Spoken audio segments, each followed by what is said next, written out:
you today.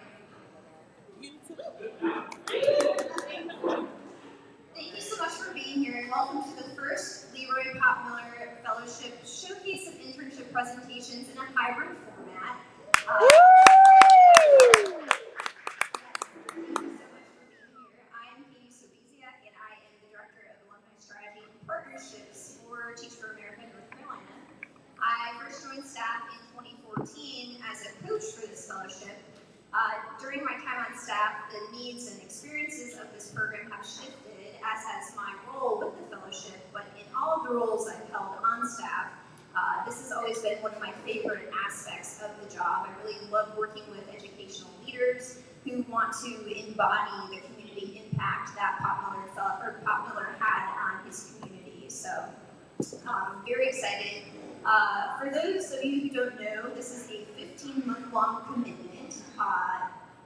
Our fellows that are here today are part of the self-named Tiger cohort, and we have two of them who couldn't be here in person, so they are joining us over Zoom. That being said, we are having a live stream. If you were joining us over live stream on YouTube, please make use of the chat feature. We will be monitoring the chat. We might not be able to answer those questions today, but we will make sure we get back to you at some point. All of that being said, also we want to thank Armored Pal Brewing because they did not charge us at all for the space today. They're amazing, so we hope that you will enjoy their beverage selection responsibly, but show your appreciation with your financial support. And then we also want to thank Tiny Biscuit, our catering company, and Vigo. They've been awesome as well to provide a variety of dietary needs. We love supporting Black-owned businesses in our community. So, in my 8 years on staff, we've had, I think, over 80 people be part of the fellowship, and we have quite the special guest with us today. We have Jasmine Dozier, who is a 2013 Charlotte Professor. And she's actually a former Pop Miller Fellow herself. She joined the fellowship right after her initial 2-year commitment to the court. So she is a lead teacher now at her initial placement school of Cochran Collegiate IMEC Academy. And I think about when Jasmine was doing her presentation in person, she ended her presentation by saying, "Drop the mic, not the ball." And ironically, I'm going to do my best not to drop the mic today. So without further ado, Jasmine Dozier.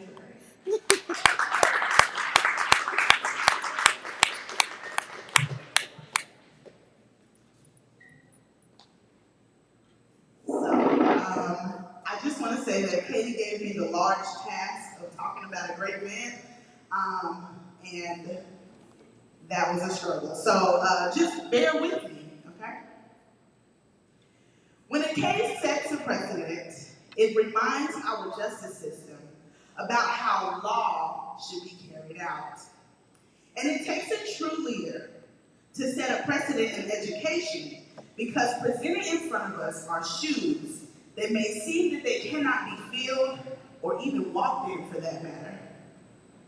But for those of us that come after a precedent in education, and that is set, we should continue the legacy left for us, paying attention to the footprints in the sand, hand in hand.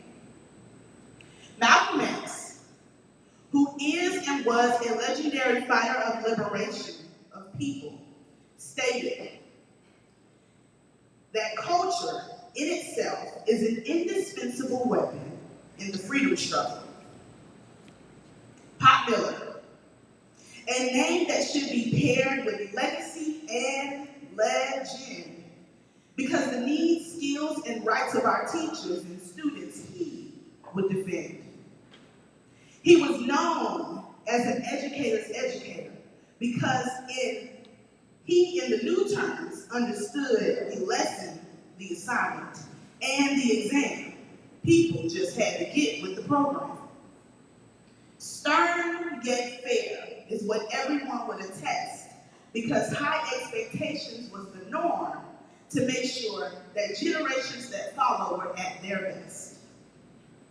Pop Miller created a culture of non-complacency, pushing people to be their best version, even if it meant being a little divergent, traveling their creative roadmap to avoid leaving our kids with the scraps.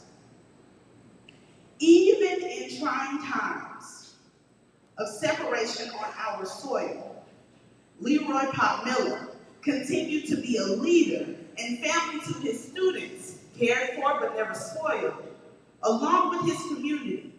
His actions and activism is what made him the educational village that created a sense of unity.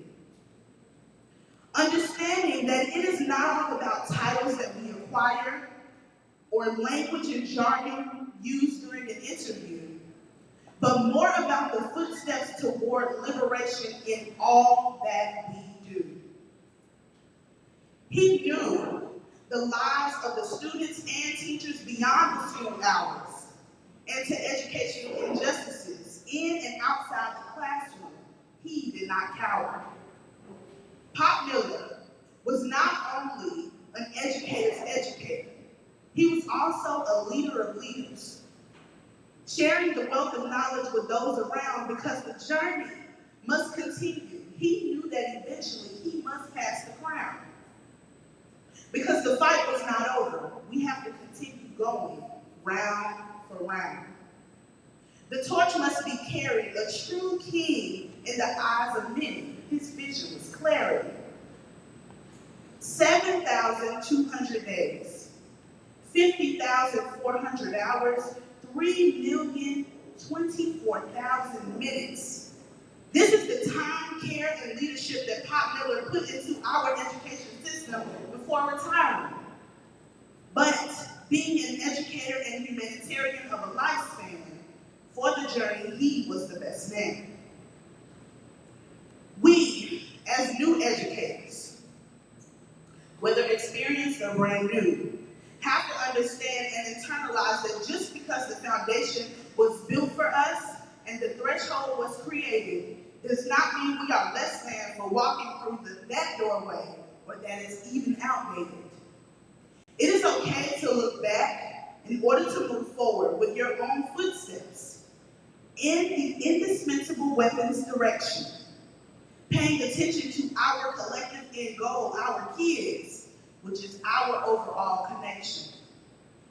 The rounds may continue beyond our lifetime, but the precedent is to keep fighting until the bell chimes. Thank you, Leroy Pop Miller, for putting your footprints in the sand, and hopefully we can continue hand in hand.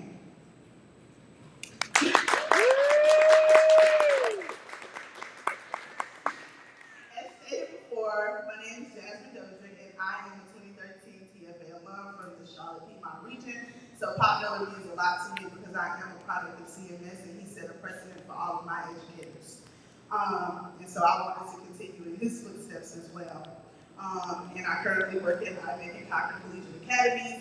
Also, this fellowship allowed me to discover the leader within myself because I didn't see it clearly before the fellowship, and I was reminded of that, and I am forever grateful. So thank you to Katie and TFA for the platform, and thank you to the 2021 Pop Miller Fellows for sharing this space as their platform. And so now give it up for our fellow talks from the 2021 Pop Miller Fellows, better known as the Tigers.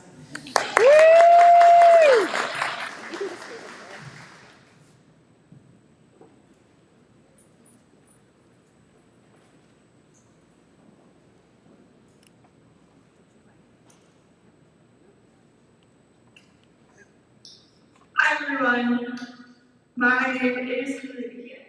2 months ago, I wrapped up my 3rd year teaching middle school science at Jacksonville in Greensboro, North Carolina. I had the pleasure of working as the intern for the Hispanic League of Winston-Salem this summer. The Hispanic League is a non-profit organization dedicated to promoting and celebrating Hispanic heritage and culture in North Carolina. More than that, they are dedicated towards supporting the Hispanic community through education and community outreach. The Hispanic League works tirelessly to provide classes, resources, and connections to improve the community of Winston-Salem. I had the pleasure of working with the Executive Director, Mary Jo Turner, and the Community Service Coordinator, Marina Miranda. As part of my internship, I worked as the ESL tutor for their summer tutoring program. Throughout 4 weeks, I worked with students who were working on English speaking and reading skills in preparation for the upcoming school year. During our tutoring session, we focused on literacy and vocabulary. It was a pleasure working with students again and working to help improve their English skills. Aside from that, I was able to promote the Hispanic League at different community events throughout Winston-Salem. It was amazing to see firsthand how nonprofits like the Hispanic League positively impact the community, programming, and events. The biggest event I was able to attend was their ID Drive. Their ID Drive is a means for providing identification to undocumented Hispanics in the area. By providing them with this identification, Hispanics can feel more comfortable participating in their community. More than seeing their impact, I was able to see the inner workings of nonprofit work and learn about all the meetings, phone calls, and emails it takes to make events happen. This year, the Hispanic League is celebrating their 30th anniversary with the return of their biggest event of the year, Fiesta. Fiesta is a celebration of Hispanic culture, food, and language. I learned about the different aspects of bringing events like this to life. I'm thankful for the time I spent working with the local ladies of the Hispanic League. I'm thankful to Teach for America and the Fellowship for the opportunity to work in my community. Thank you so much.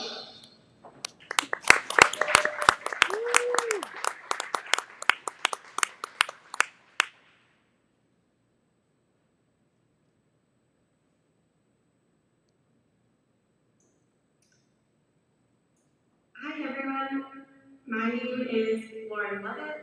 I just finished up my 4th year teaching at East Mecklenburg High School in Charlotte, North Carolina, and in a few short weeks I will begin teaching at R.A. Long High School in Longview, Washington.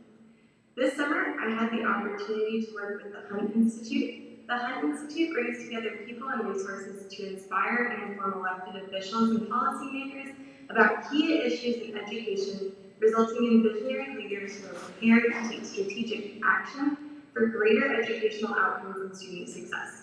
I chose to work here because I'm excited to learn more about education policy behind the scenes, such as who makes decisions and how laws and regulations come into existence that govern our daily classroom lives.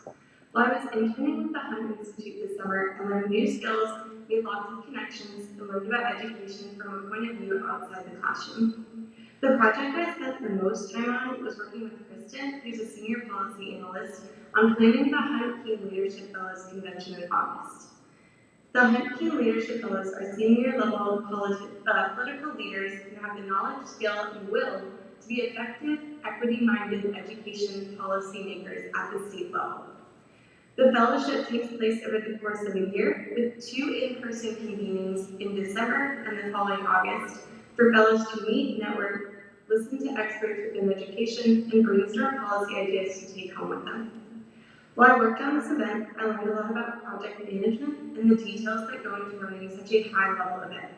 The speakers this year, such as Stephanie Sanford with College Board and Janet Godwin, the CEO of ACT, and leadership from the Bill and Melinda Gates Foundation, and other leaders in the field will be attending the convention as resource experts.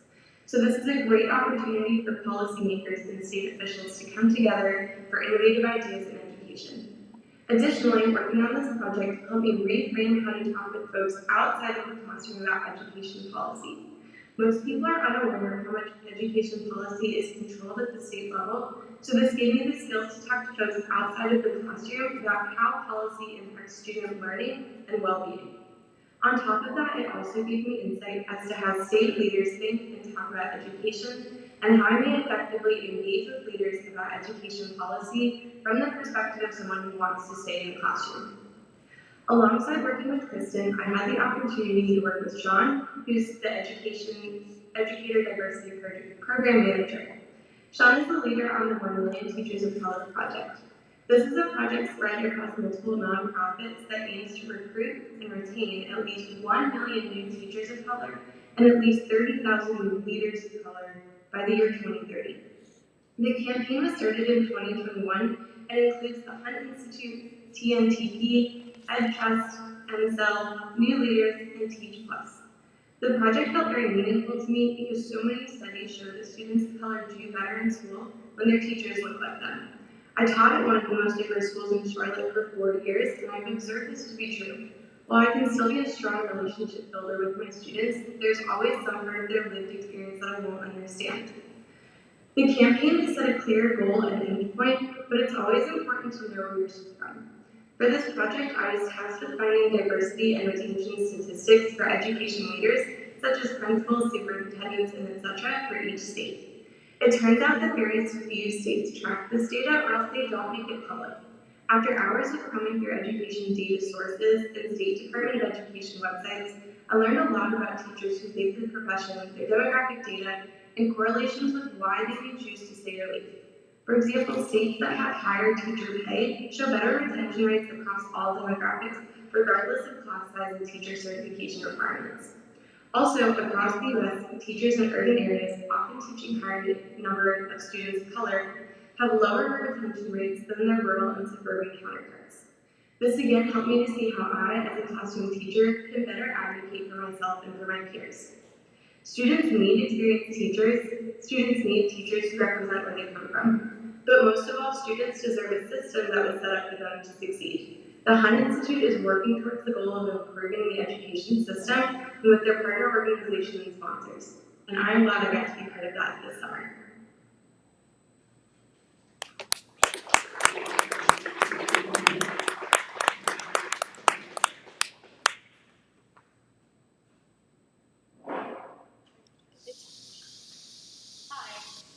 My name's Hannah Morrow, and this past year I finished up my 3rd year of teaching at my placement school, Archer Elementary, which is located in Greensboro, North Carolina. Through the Popular Fellowship, I was able to intern this summer at the Hunt Institute, just like Lauren. Like Lauren mentioned, the Hunt Institute is a nonprofit organization that was founded to honor former North Carolina Governor Jim Hunt, who is known for being a champion of education issues while he was in office and afterwards. Like Lauren said again, the Hunt Institute focuses on bringing together policymakers and elected officials to build an understanding around key issues in education. These leaders then take their experiences and new knowledge to drive better outcomes in education policy for teachers, students, and communities. And the Hunt Institute accomplishes this through a variety of programming, events, and access to resources. While at the Hunt Institute this summer, I got to work with their Director of Legislative Engagement, Joni Lawson, who is an expert in education policy and has an extensive career working with legislators. The largest project we worked on together was updating the Hunt Institute's election tracker and creating a weekly current events report for the 10 different states that Hunt partners and works with. At Hunt, I also got the opportunity to support outreach for 2 events that the Hunt Institute put on this summer: the White House HBCU Tour and the Early Childhood Leadership Summit. The White House HBCU Tour took place in Durham and was a space for North Carolina legislators to hear from Dr. Dietrich Trent, who is the director for the White House HBCU Initiative. While there, they were also able to hear from North Carolina HBCU faculty, administrators, and student leaders. The Early Childhood Leadership Summit was the second event that I supported outreach for. It is a very large event. It's one of the largest that the Hunt Institute puts on, and it takes place in August in Phoenix, Arizona, with over 400 members of state legislators, gubernatorial staff, and other state leadership positions across the country. The goal of this leadership summit is to bring these leaders together to form state teams who can then become experts on early childhood policy in their states. And lastly, probably my favorite thing that I was able to do this summer with the Hunt Institute was attend one of these events that Hunt puts on, called the State Policy Fellows Session. So the State Policy Fellows is a program that Hunt supports throughout the year where they recruit promising elected officials. Hunt wants to support and inform with the hope that they'll one day run for higher office and continue to advocate for stronger education policy. The fellows meet 3 times over the course of their fellowship. The first session to discuss early childhood issues, the second to discuss K-12 education, and lastly the third to discuss higher education. I was able to attend the K-12 education session and listen to the conversations that took place here. The fellows discussed the state of education in the General Assembly and heard from 2 North Carolina legislators. They discussed school choice in charter schools, hearing from a board member from North Carolina, and lastly, they discussed innovation and learning loss in North Carolina schools. My experience at the Hunt Institute gave me an inside look at the many steps in the agenda-setting process for education policy. I got to be behind the scenes for the planning of these events, for connecting with the state politicians, and for listening to the conversations that took place amongst the policy leaders. My work with the election tracker and with Jody supported her in being able to track which legislators won their races and remained in the legislature, which ones did not, and who are the new faces joining the General Assemblies. This information is important because the Hunt Institute is very intentional about building and maintaining their relationships with state legislators in order to continue their education policy work and programming. My work for the outreach programs that I discussed focused on increasing the engagement for these kind of events. Obviously, the more people that attend these events, it means the more people who are taking that knowledge and information back with them to their work and to the time in the General Assemblies. And seeing the State Policy Fellows event really helped me get to see what the outcome of all of our work is for, both the outreach and the connecting with state legislators all culminates in these events where different people get together and discuss these education policy issues. They allow the local officials to gain deeper understanding of the myriad of issues that the education policy encompasses and learn how to affect change in the systems that they work in. My experience at Hunt showed me that I'm very much so interested in having a seat at the table for these policy conversations and seeing how nonprofit work can affect the dialogue happening within the policymaker circles. This work also brought up a lot of questions for me as I got to sit in and listen to the conversations taking place. I thought to myself, how could teachers possibly play a larger role in these conversations without having to leave the classroom and run for elected positions themselves? I also wondered how students could potentially be involved in these conversations, since many of the outcomes affect them the most. Most of all, I realized just how large the scope of education policy is and how interconnected all of these issues are at the policy level. I am incredibly grateful to the Hunt Institute for allowing me to have a diverse set of experiences this summer and for connecting me to many wonderful people doing the work. And I am, of course, very grateful to Katie and everyone at the LPM Fellowship for allowing me to have this experience. Thank you.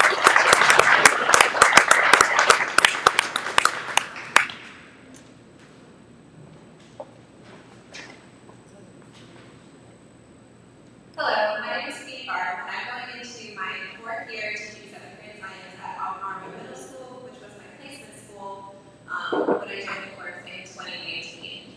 This summer, I was able to intern with the CMS Learning and Language Acquisition Department, which was previously the CMS ESL department.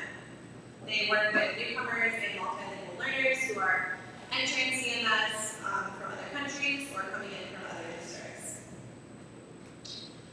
Over the summer, I had the opportunity to work with various parts of the department, from the International Center, which is the first point of welcome for our multilingual students with Bill and Lindsay, as well as the summer programs offered by the primary and secondary teams with Alyssa and Amanda.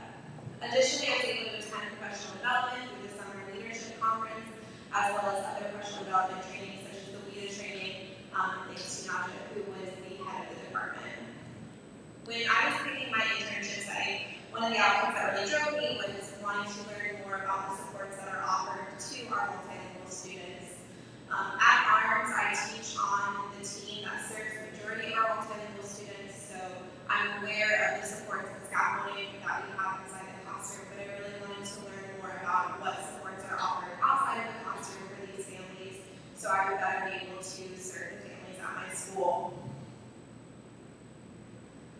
Over the course of the summer, I feel like I was better able to gain these understandings of the services offered by shadowing or participating in the events that they offered. I learned that the office offers support through registration when they first come in, graduation support, offering support with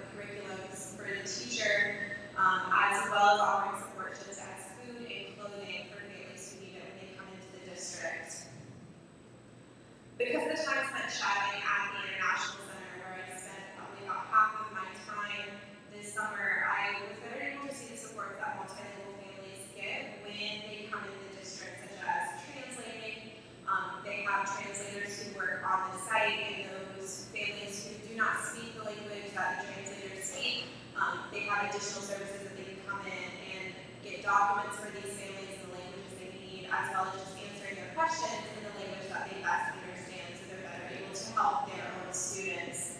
They help with the enrollment process, which they walked me through, and I can definitely understand why having someone who is able to explain it in your native language is a big help for our families as they come in, as well as access to counselors who specifically serve our multilingual families and students.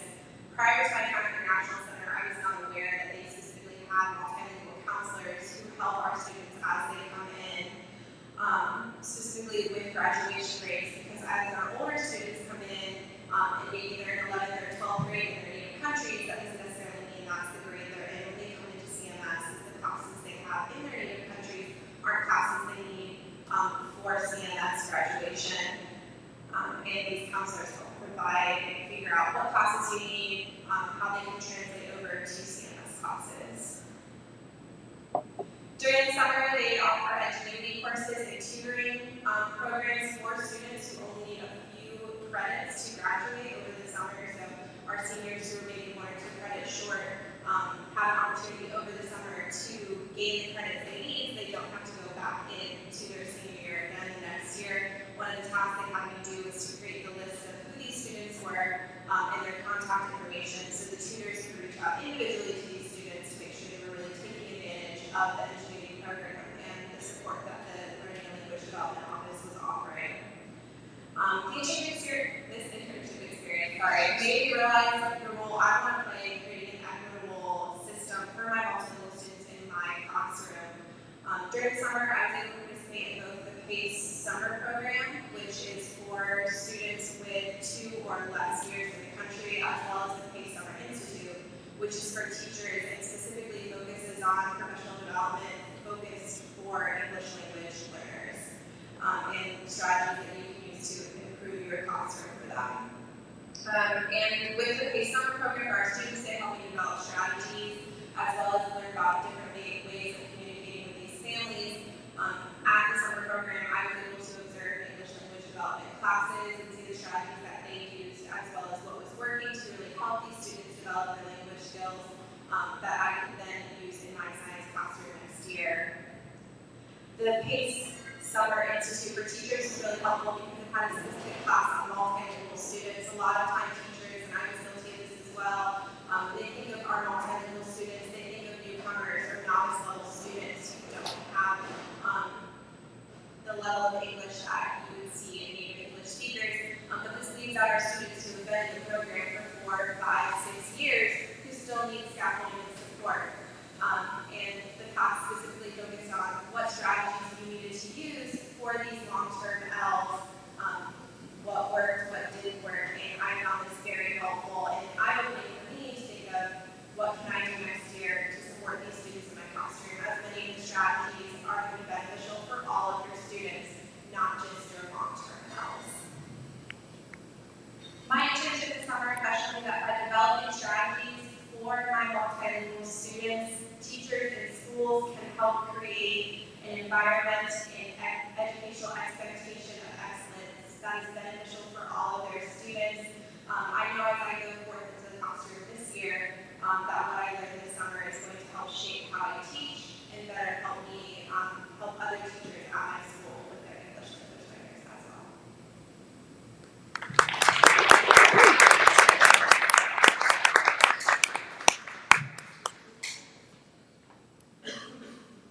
Hello, my name is Ian Falker, and I'm a 2019 Charlotte Untitled member, where I just finished teaching the past 3 years at Julius L. Chambers High School in biology and AP biology, where this past year I was also in the science department.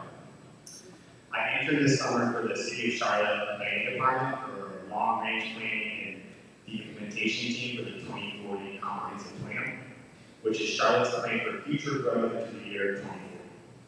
The City of Charlotte is looking into solutions focused on addressing issues that arise from environmental justice. Environmental justice is work focused on mitigating and solving problems in the environment that disproportionately negatively impacts the health and well-being of low-income and minority residents.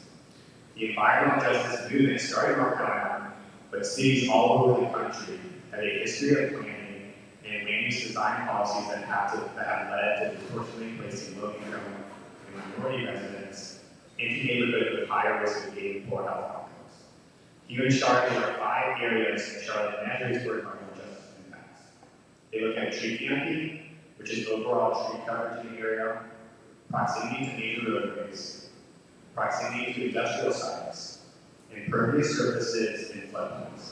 Similar to many cities in the United States, neighborhoods that do not have any trees that are located near major roadways and industrial sites and also floodplains have more concrete and paved surfaces, but also neighborhoods where low-income minority residents live. If you look at the map that I have on the screen, you see the environmental justice map that compares different neighborhoods to each other.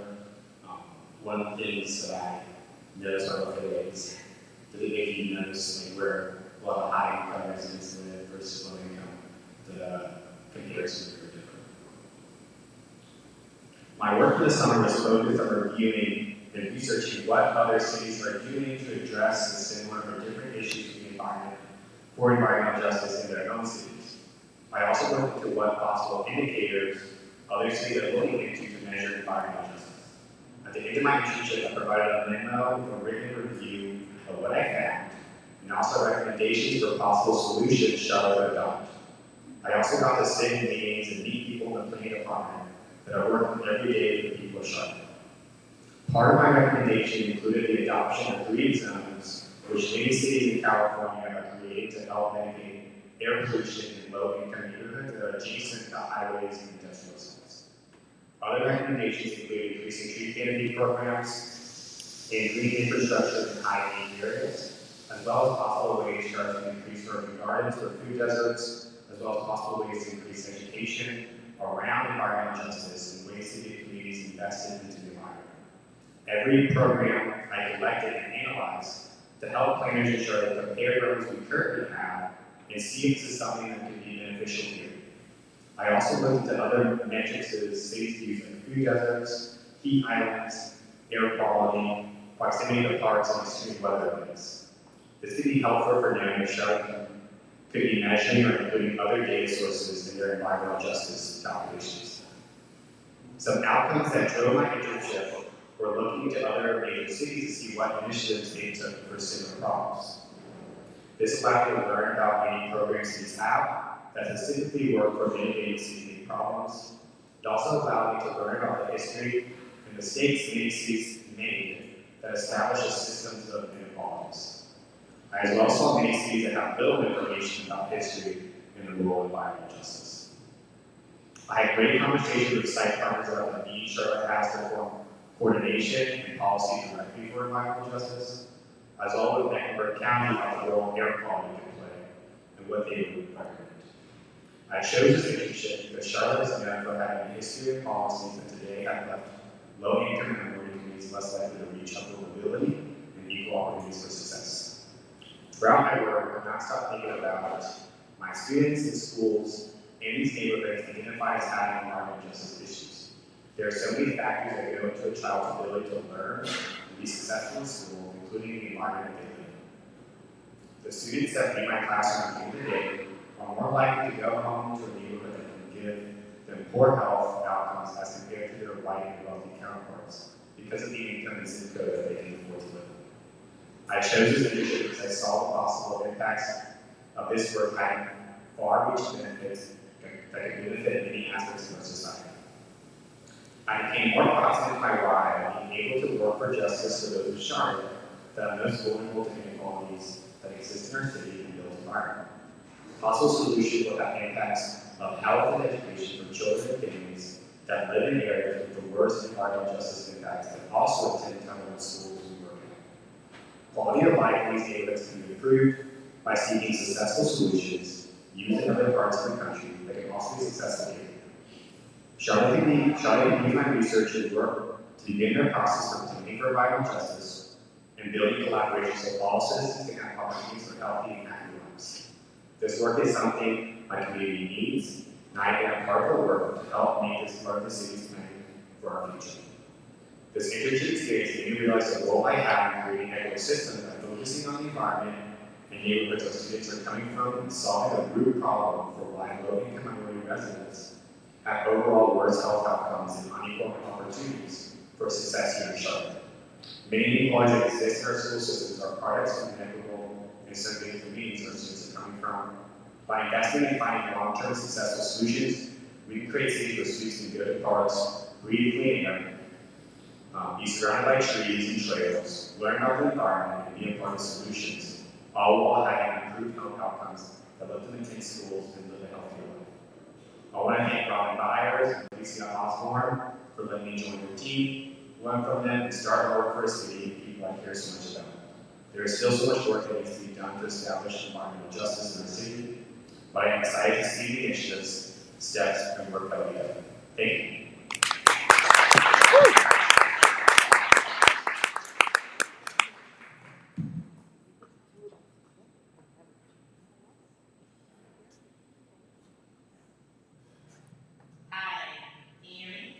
Okay, great. Hi, my name is April Morris Butler, and I am a 2019 Charlotte Piedmont Triad alum and a Leroy Butler Fellow, obviously. And I just wrapped up my third year of teaching as a science teacher at Julia's L. Chambers, which is right up the street from here. This summer, I have the awesome, incredible, amazing opportunity to work with the New Teacher Project, also known as TNTP, on both their consulting and internal communications teams as part of my summer internship experience. The experience was exhilarating, it was exciting, it was challenging, and I loved every single last minute of it.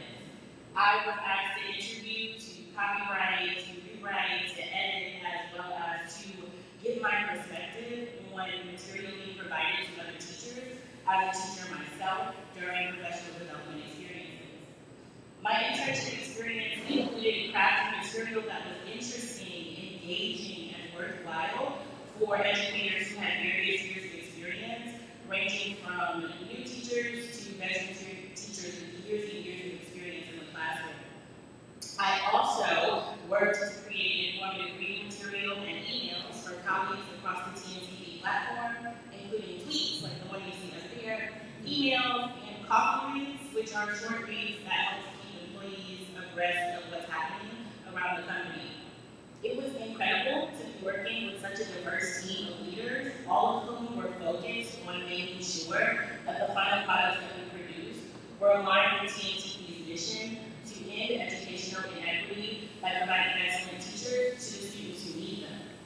This internship really reaffirmed my desire to help create and maintain equitable systems by helping me further define what those equitable systems could actually look like.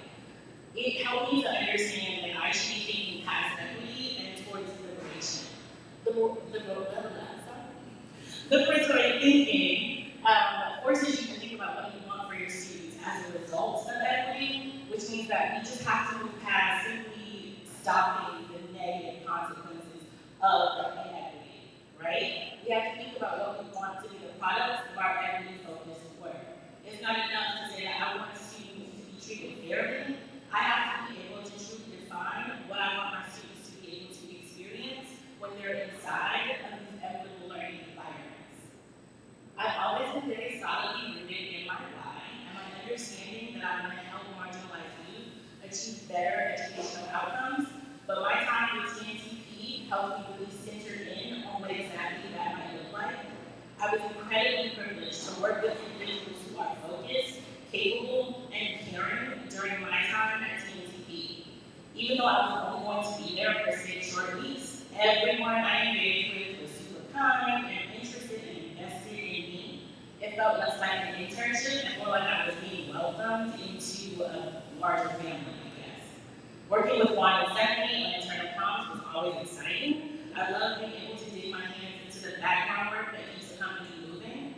Spending time with Sarah Bennett and Brandon for consulting, working on materials that would be presented to teachers in a completely different region from me was super intriguing. I enjoyed reading and learning more about what other districts are asking of and are providing for their teachers, and also learning about where our districts are similar.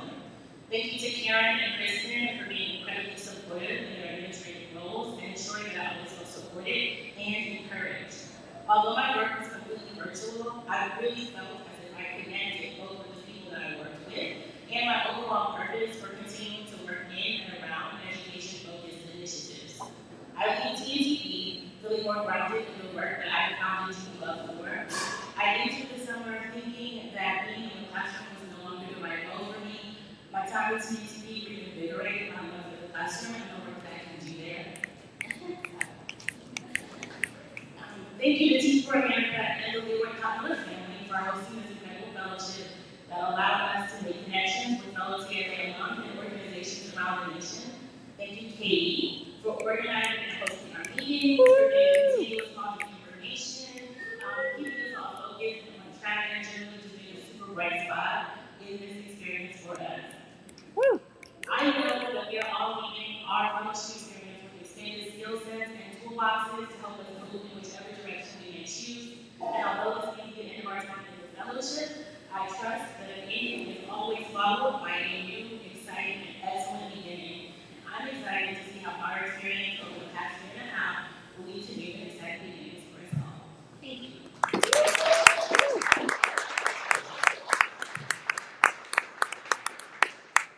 Can we give another lovely round of applause for all of our members?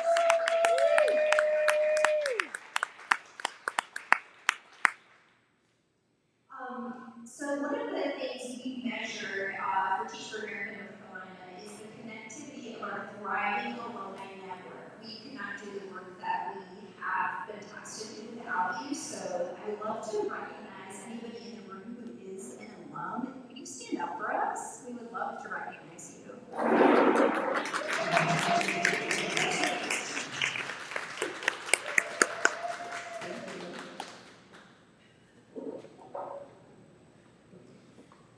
So the next thing I want to bring light to, once again, Jasmine, you did a great job highlighting Pop's legacy, but Pop passed away in 2014, and we are so lucky to pay homage to his legacy every year through this fellowship. And we still connect with the Millers.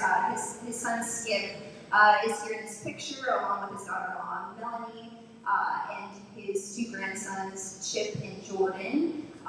They connected with the fellows directly every year as part of programming, and we could not have this experience without their partnership and their support.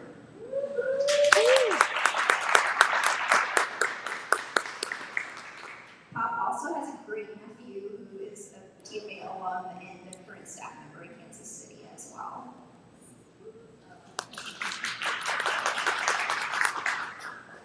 So we want to thank our internship site partners, the City of Charlotte, the Hispanic League of Winston-Salem, the New Teacher Project, Charlotte Mecklenburg Schools, and the Hunt Institute. So thank you so much for being a site partner. Most of them had to join us virtually. And now I am not the only person that made this happen today. My biggest round of applause goes to Brianna E. in the back. She is a manager of partnerships. This is just a part-time role for her. Her full-time job is being a dean of students at Kip Change. Brianna, I could not, like I said, have done this without you. You kept us on track and organized, and I know you don't love to be on stage, but I'm trying to give you your time. So when I started taking over the fellowship in December of this past year, this cohort, the Tigers had already started, so I wanted to recognize some more people that contributed directly to this cohort. Carrie Rocha, who also helped check-in today. She was the managing director for this fellowship for many years, and when the fellows in this cohort, the Tigers started, she was the lead, along with Evan Serio, who is here with us today, who is an intern and staff member as well. And more behind-the-scenes people today that made this happen on staff: Sarah K. Mooney, Kendra Harrison in the back, who's awesome with all of the behind-the-scenes checking in, and Leandra Hay is actually not physically here, but she's supporting in the virtual world, which we appreciate as well.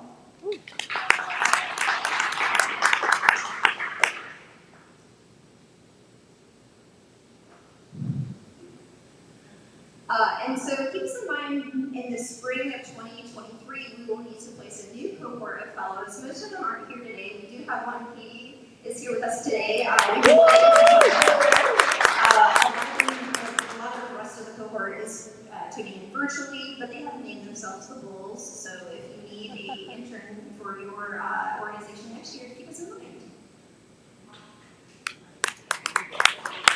And that concludes our formal programming. If you joined us virtually, we'll end that portion now. What I will ask for the fellows that are here in person, if you make your way to where the